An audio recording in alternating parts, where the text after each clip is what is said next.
안녕하세요. 메가비뇨기과 인천점 원장 정태성입니다.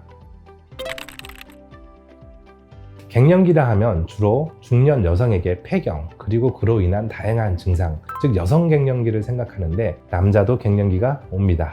폐경에 의한 여성 갱년기와 다르게 서서히 떨어지는 남성 호르몬으로 인해 다양한 증상이 야기될 수 있습니다.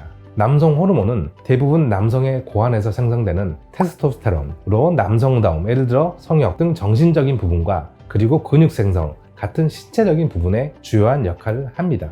이러한 남성 호르몬은 20, 30대 전후부터 해마다 조금씩 감소하여 50대 이후부터는 남성 호르몬 감소로 인한 증상이 발생합니다. 남성의 경우 생식 능력이 떨어지기는 하지만 여성이 겪는 폐경기처럼 생식 능력이 완전히 소멸되지는 않는 대신 다양한 증상이 서서히 나타날 수 있습니다. 남성 갱년기의 증상은 주로 성생활과 관련된 것이 먼저 나타납니다. 주로 성욕 감퇴, 발기부전, 성관계 횟수 감소 등 성기능 감소가 제일 환자분들이 크게 느끼는 부분이고, 그 외에 알 수 없는 무기력감, 만성피로, 집중력 저하, 우울증, 불면증 등 다양한 증상이 나타날 수 있습니다.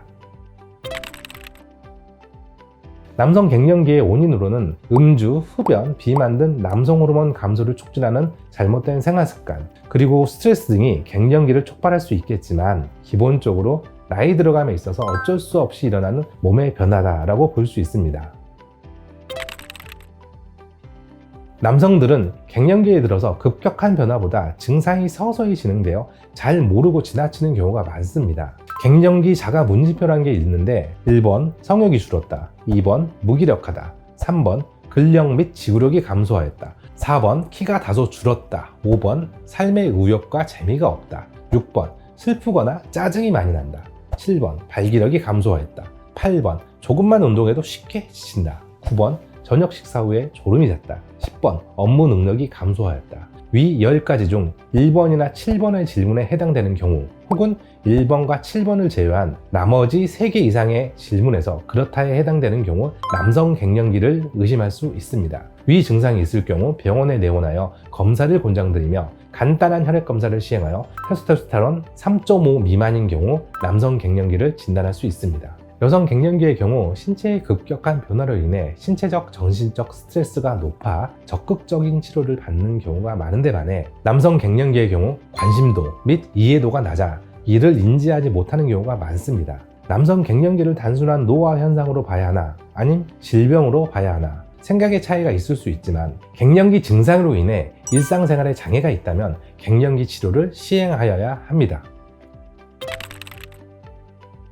치료는 일반적인 얘기겠지만 흡연과 음주를 줄이면서 규칙적인 운동을 한다면 증상이 호전될 수 있습니다. 하지만 생활습관 교정이 말처럼 쉽지는 않기 때문에 갱년기 증상이 심한 경우 호르몬 보충요법이 도움이 될 수 있습니다. 남성 호르몬을 보충하는 방법으로 근육주사, 경구약, 피부에 부착하는 경피제 등이 있겠지만 부작용 등으로 인해 가장 흔하게 사용되는 것은 주사제입니다. 환자분들께서는 다양하게 남성 갱년기 증상을 호소하십니다. 어떤 분은 아직 충분히 일할 수 있는 나이인데 직장생활이 힘들다, 근육이 너무 빠져서 일상생활이 힘들다, 아무 의욕이 없다, 요즘 자주 멍을 때린다, 우울하다 등 다양한 증상을 호소하십니다. 40대 초중반부터 갱년기를 호소하시는 남성분들도 있습니다. 갱년기는 질병이 아니라고 볼 수도 있겠지만 일상생활에 있어서 큰 어려움을 겪게 할 수 있으니 갱년기 증상을 이해하고 조금 불편하다면 병원에 방문하여 상담 및 피검사를 통해 몸 상태를 체크해 보는 것을 권장드립니다. 지금까지 메가비뇨기과 인천점 원장 정태성이었습니다. 감사합니다.